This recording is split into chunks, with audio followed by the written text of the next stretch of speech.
Imagine being 17, kicked out by your own family, called the spare, only to have them beg for a place in your success years later. The audacity, but the ultimate twist? It came from the one person who always saw my worth.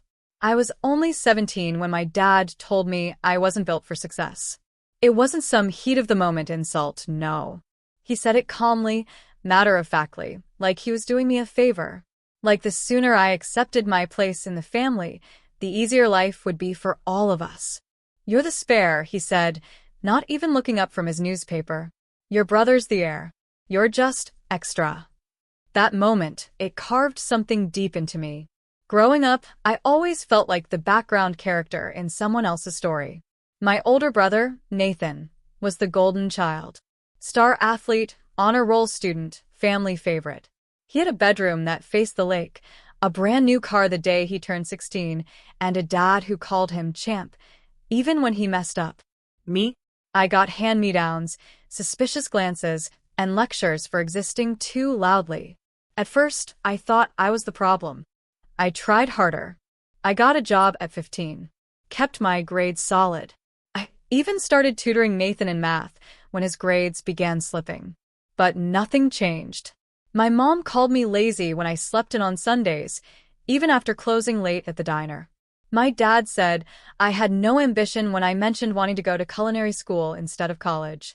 And Nathan? He just smirked whenever they tore into me, like he was silently enjoying every single dig.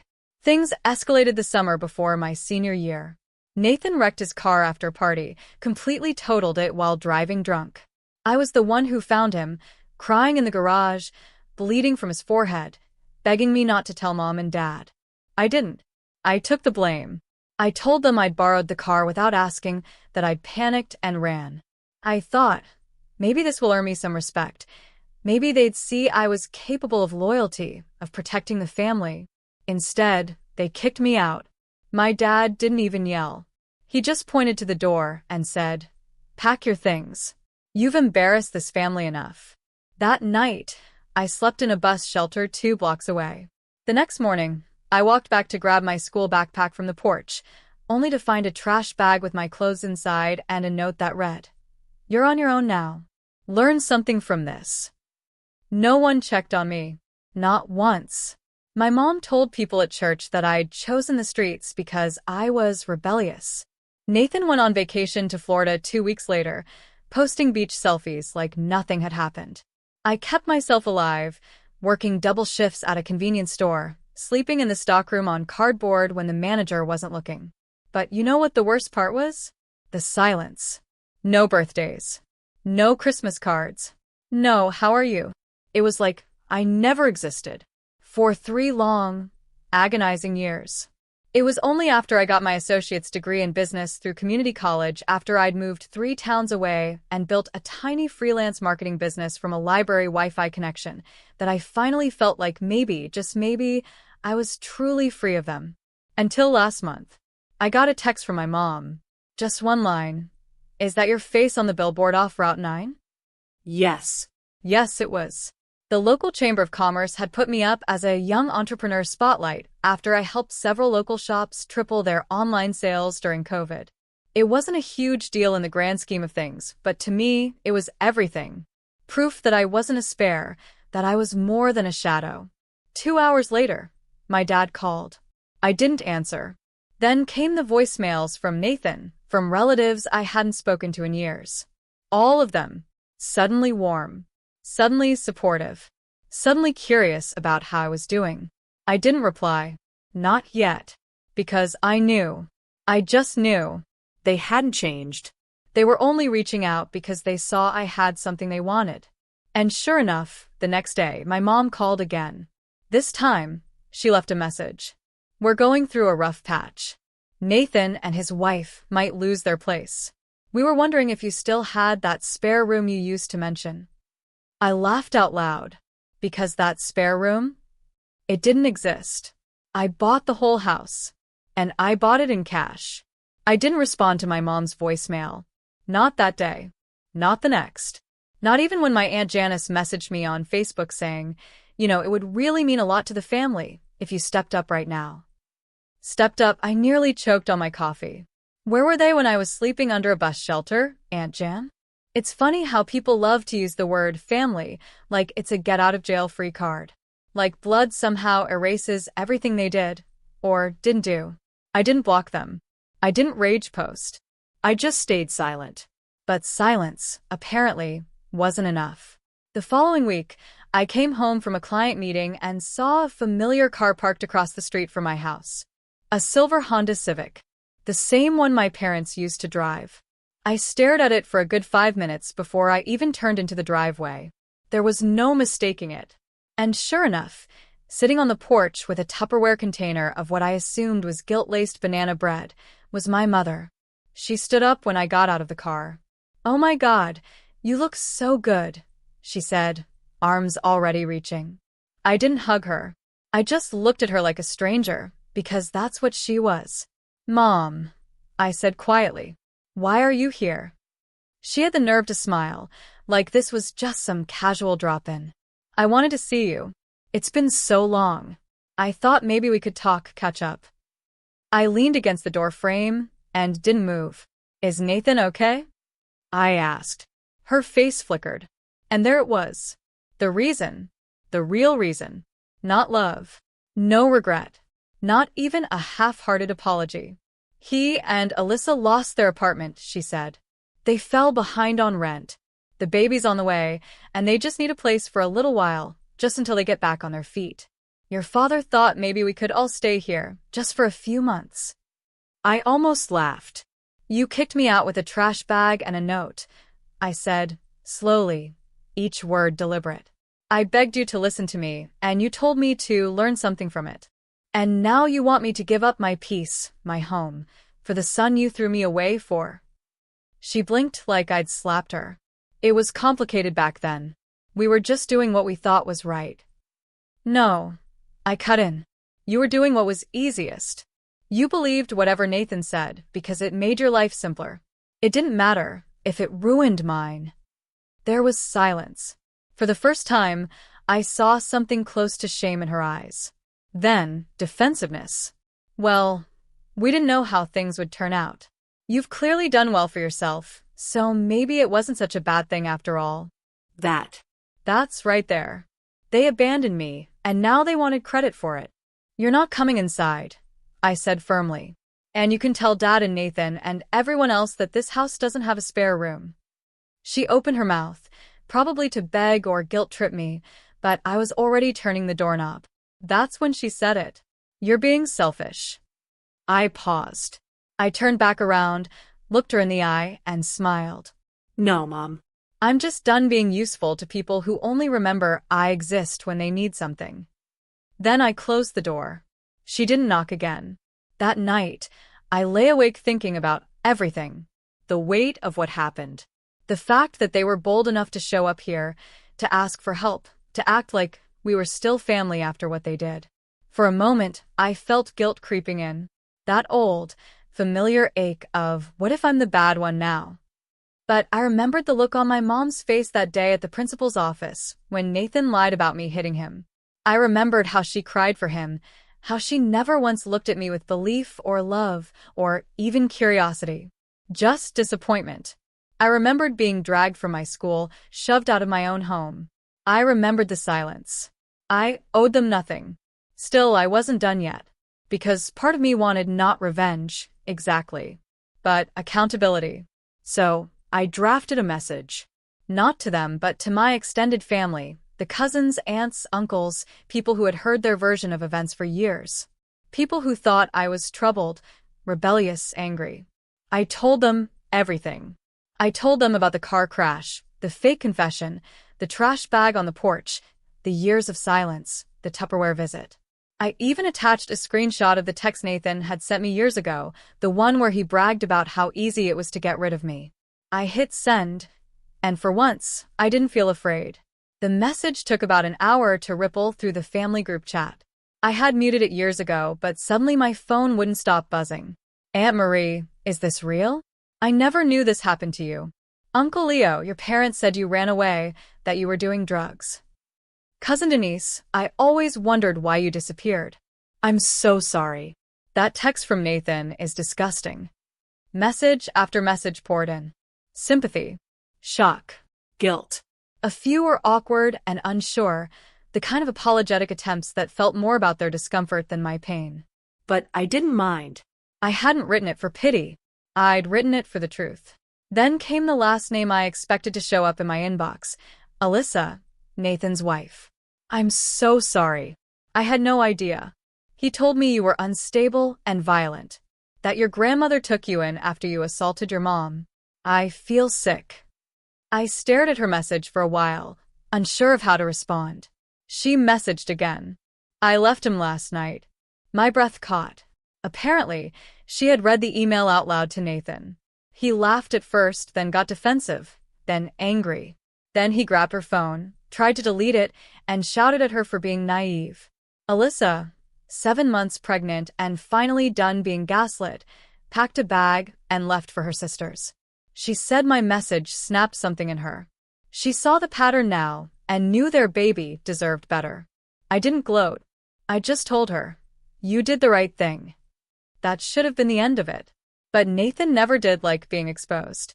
3 days later, I was leaving my favorite coffee shop, just walking toward my car, when I heard someone call my name. I turned and saw him standing there. Nathan.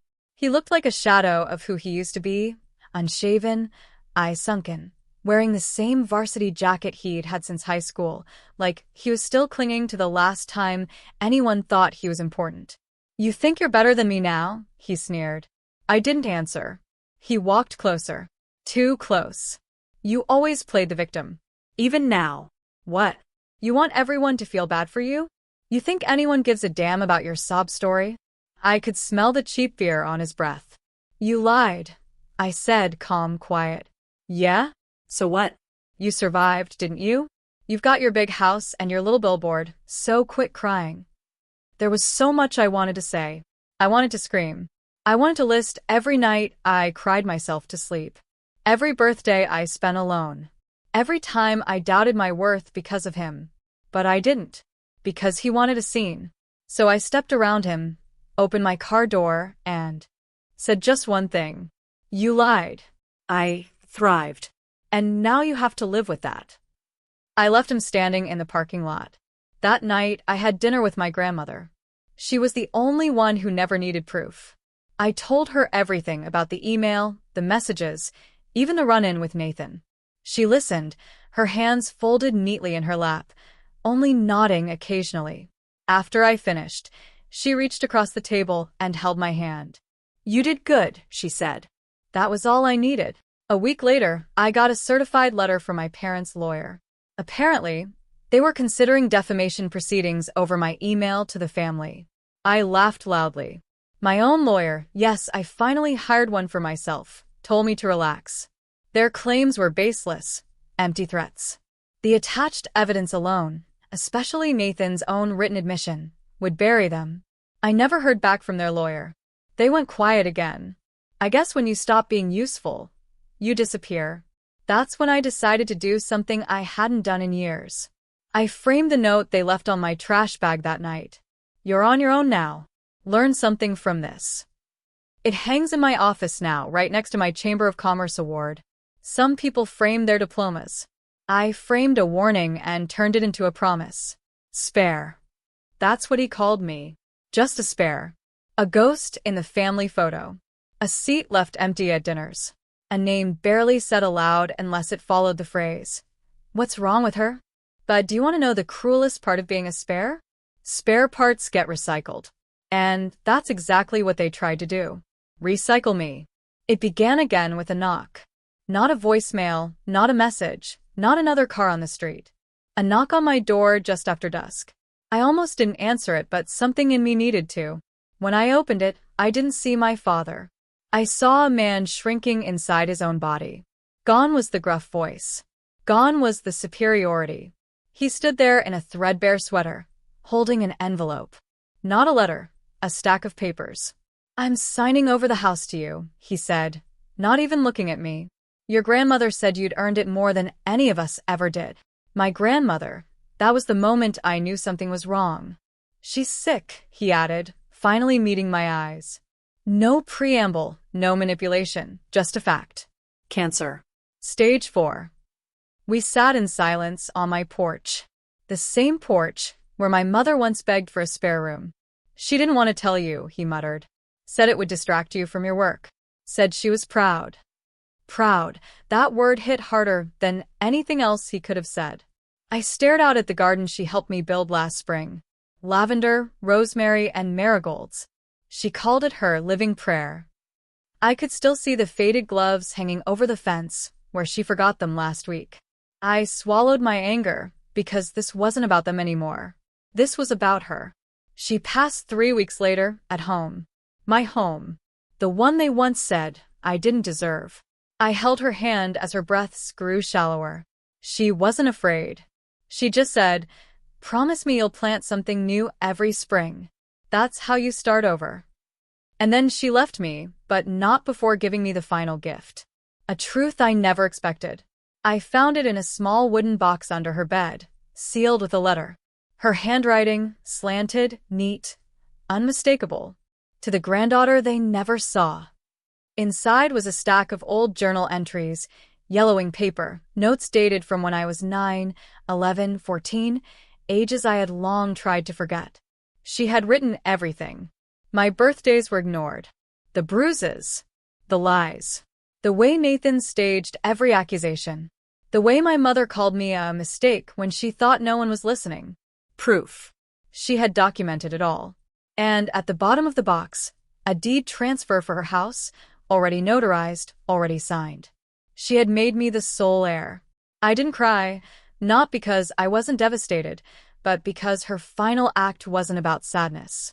It was justice. She had rewritten our legacy. The funeral was small. I kept it that way on purpose. No open invitation, no family circus, just a list of names I knew would stand still during silence and not try to rewrite history. But of course, they came anyway. Nathan, my mother, dressed in black like it could mask anything, standing by the edge of the crowd, waiting for a moment to insert themselves. After the final prayer, my mother approached. She didn't cry. She just looked around at the garden, the house, the community of friends and colleagues gathered around me, people who chose me. Then she asked, "Is it true? Did she leave it all to you?" I looked her in the eye and said the one thing she always denied me. Yes. That night, they left a letter on my doorstep. Typed. Formal. Sterile. A request for temporary accommodation for healing and transition. It said they wanted to live in the house. Her house. The same house they'd abandoned her in when she took me in. I sat there for a long time, and then I wrote them back. "Dear Mr. and Mrs. Turner, thank you for your interest in staying at the residence located at 49 Maplewood Lane. At this time, all rooms are currently occupied by peace, silence, dignity, and the long overdue scent of lavender. As such, we are unable to accommodate guests who abandoned these values in the past. May you find shelter in the structures you built with your choices. Kindly despair no more." It went viral because I posted it. And for once, I told my own story. No edits. No shame. No revenge. Just the unfiltered truth. People shared it, stitched it, messaged me. Not for drama, but for relief. Because I wasn't alone. There are so many of us. So many spares who were actually the whole damn engine. Today, I walked through my grandmother's garden and planted something new, just as I promised, a single white rose bush named Rebirth. And this time, the story doesn't end with exile or anger. It ends with roots. Because I am not a spare. I am the seed that survived. Have you ever been called the spare or felt dismissed by your own family, only to rise above it all? How did you find your voice and claim your own truth? Share your story in the comments below. I truly believe there's power in our shared experiences.